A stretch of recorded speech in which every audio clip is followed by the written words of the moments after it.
भगवान थे और उनकी पत्नी का नाम था धुंधुली। बोलो राधे राधे। क्या नाम था? धुंधुली। हमेशा लड़ाई झगड़े में बड़ा मन लगता था, लोग उड़ाता रहता। जो मन में ठान लिया वही करेगी। क्रूरा बहुजल्पिका, उसकी जीभ कभी चुप नहीं रहती। और जब तक गली मोहल्ले में लड़ाई झगड़ा नहीं हो जाए उसे चैन नहीं पड़ता। और जिस दिन लड़ाई झगड़ा नहीं होता तो बड़ी उदास रहते थे। आज तो सारा दिन यूं निकल गया सुना सुना, कोई चहल पहल नहीं हुई। और जिस दिन झगड़ा हो जाए, आज तो रौनक आ गई मोहल्ले में। बोलो राधे। आज लगता है कि कोई रहता है गली मोहल्ले में। झगड़े में लड़ाई में बड़ी खुश रहती थी धुंधुली, उसके अंदर बड़े दुर्गुण थे। लेकिन ब्राह्मण देवता ऐसे भी भगवान की कृपा मानते थे। मेरी पत्नी का स्वभाव बड़ा झगड़ालू है गोविंद, ये बहुत बड़ी कृपा है मेरे ऊपर। अगर मेरी घरवाली बहुत अच्छे स्वभाव की होती तो मैं उसी को याद करता रहता, कन्हैया तेरी कभी याद नहीं आती। भगवान के भक्त जीवन में कुछ उल्टा भी हो जाए उसे भी भगवान की कृपा मानते। अगर बेटा आज्ञाकारी होगा तो तुम्हें पुत्र मोह पैदा होगा, और बेटा तुम्हारी बात नहीं मानेगा तो फिर पुत्र मोह टूट जाएगा। तो दुनिया में कुछ भी उल्टा उल्टा होता है, समझो भगवान हमें दुनियादारी से दूर रखना चाहते हैं। बोलो राधे। भगवान के भक्त हर हाल में प्रसन्न रहते हैं और प्रभु की कृपा का अनुभव करते हैं।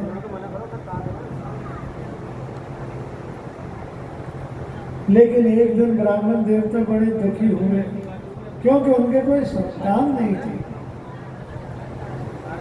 और दुखी होकर रोने लगे। अपुत्रस्य गतिर्नास्ति, कौन मुझे जल तर्पण करेगा? कैसे मेरी सदगति होगी? कौन मेरा श्राद्ध करेगा?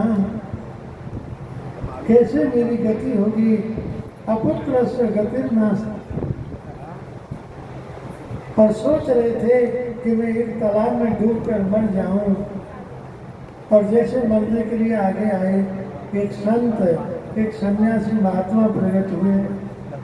उन्होंने कहा, ब्राह्मण देवता इतने बड़े ज्ञानी होकर तुम अपना मन उदास कर रहे हो। तुम क्यों सोचते हो कि कोई मुझे जलदान करे?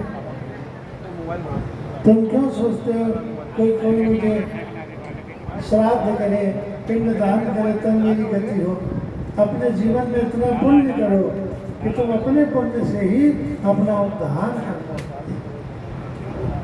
ब्राह्मण देवता तेरे भाग्य में संतान नहीं है। ब्राह्मण बोले, बाबा तो मैं 2 मिनट भी जिंदा नहीं रहूंगा, मैं तो अभी कूद कर मरता हूँ। या तो मुझे संतान दे दो बाबा, नहीं तो मुझे डूब कर मर दे दो। संत बड़े चिंता में पड़ गए, क्या करूं? संतों ने भगवान का नाम लिया और एक फल दे दिया। पंडित जी, अपनी घरवाली को ये फल खिलाना, भगवान की दया से संतान होगी। बोलो राधे राधे। दुनिया के लोगों में और भगवान के भक्तों में यही अंतर है। दुनिया के लोग कुछ भी करते हैं तो अपना श्रेय खोज लेते हैं। ये मैं तुम्हें बता रहा हूँ, तुम ये उपाय करके देखो। अगर तुम्हारा काम पूरा नहीं हो जाए तो मेरा नाम बदल देना। अहंकार की भाषा बोलते हैं। और संत ये की बात कहते हैं, भैया भगवान की दया से तुम्हारा कल्याण होगा। तो इसमें मेरा कोई अभिमान नहीं। अगर कोई काम हो भी गया तो भगवान की कृपा हो गई, ठाकुर जी की लीला है। लेकिन ब्राह्मण देवता उस फल को लेकर आए और धुंधली को फल दिया। तो धुंधली तो बड़ी चालाक है, एकदम हंसकर बोली कई फलों से संतान होती है, अगर ऐसे फलों से संतान हो जाए तो दुनिया ढेर लगा ले। खूब पागल बनाया तुमको किसी ने, और फल ले लिया और खुद नहीं खाया। एक गाय बंधी थी, गाय को फल खिला दिया। बोलो राधे राधे।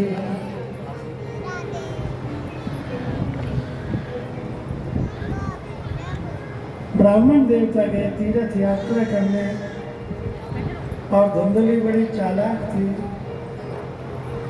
अपनी बहन को थोड़ा सा धन दे दिया और उसका बच्चा गोद ले लिया और हल्ला मचा दिया कि ये संतान मुझको ही है। लेकिन संत का फल भी बेकार नहीं गया। गाय ने भी एक बड़े सुंदर बच्चे को जन्म दिया। गाय का ग्वाला दौड़ा आया, पंडित जी तुम्हारे घर में तो बेटा हुआ कि नहीं हुआ? वो तो भगवान जाने, तुम्हारी घरवाली जाने। और तुम्हारी गैया ब्याही है, गैया ब्याही है, कहाँ डालो है? बछड़ा के बछिया। पंडित जी एक बहुत सुंदर बालक हुआ है, सर्वांग सुंदरम दिव्यम कुमारम कनक। सारा बालक सुवर्ण जैसा दिव्य कांतिमान, केवल उसके कान गाय जैसे थे, गाय जैसे कान हुए, इसका नाम गोकर्ण हुआ। बोलो गोकर्ण जी महाराज की जय जय श्री राधे। गोकर्ण नाम के दो अर्थ होते हैं। एक अर्थ होता है गाय जैसे कान है जिसके, वो गोकर्ण है। और एक दूसरा अर्थ बड़ा सुंदर है, जिसके कान गोविंद की कथा में लग गए वो गोकर्ण हो गया। बोलो राधे। और जिसके कान गोविंद में कथा में नहीं लगे वो कुंभकर्ण रह गया। तो आज तुम क्या बनोगे?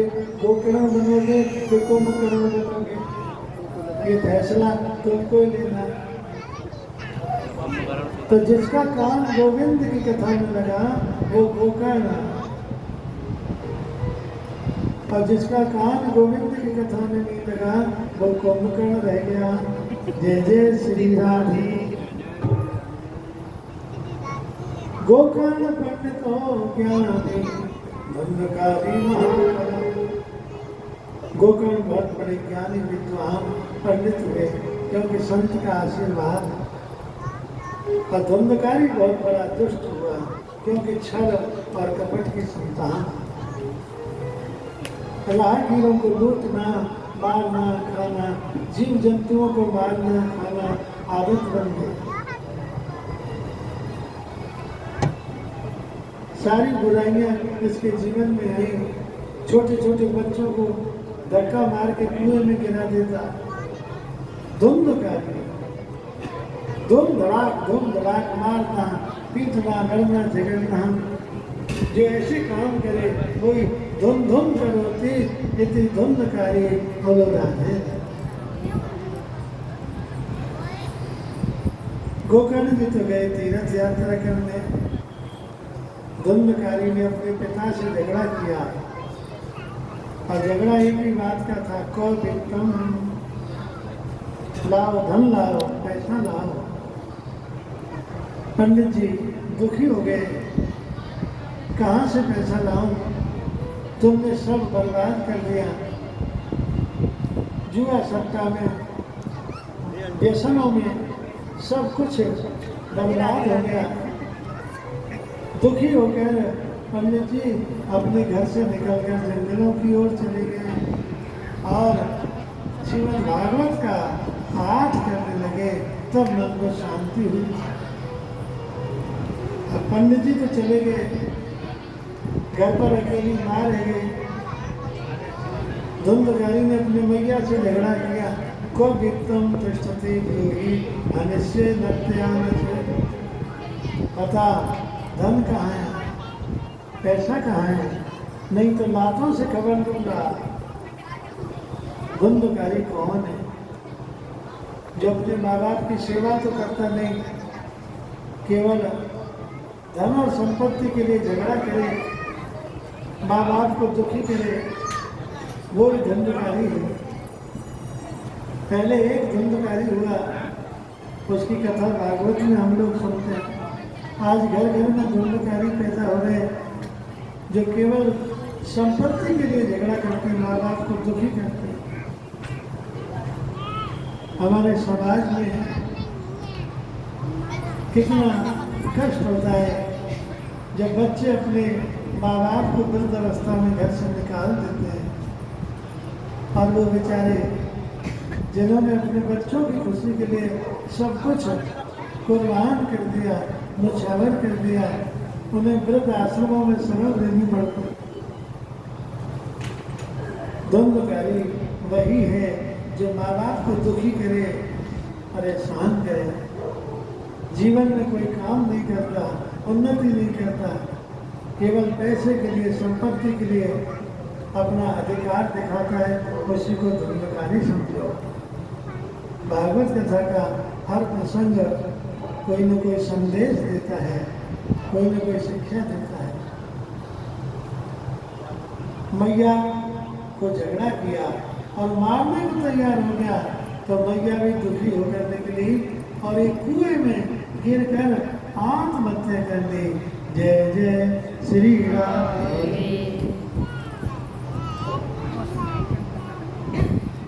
अब स्वतंत्र हो गया, मुझे रोकने वाला कोई नहीं है।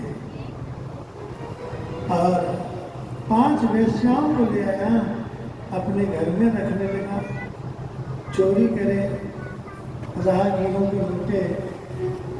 एक दिन राजा के महल में चोरी की, वेश्याओं ने देखा जरूर ये पकड़ में आएगा, इसकी ठुकाई पिटाई होगी और इसके साथ में हमारी भी दुर्दशा होगी।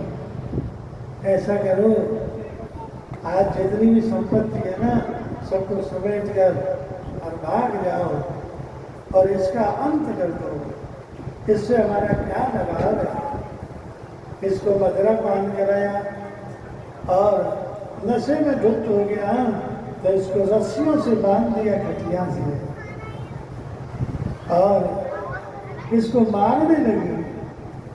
जब ये नहीं मरा, प्राण नहीं निकले, तो जलते हुए अनार चिमटे से पकड़ के इसके मुंह में अनार भर के जला कर इसको मार दिया, इसका अंत किया। जय जय श्री राम। ये भयंकर प्रेत बन गया, इसके मुंह की दुर्गति हुई। जो मुख कभी भगवान का नाम नहीं लेता, उस मुख की यही दुर्गति होती है। हरे राम गोविंद हरि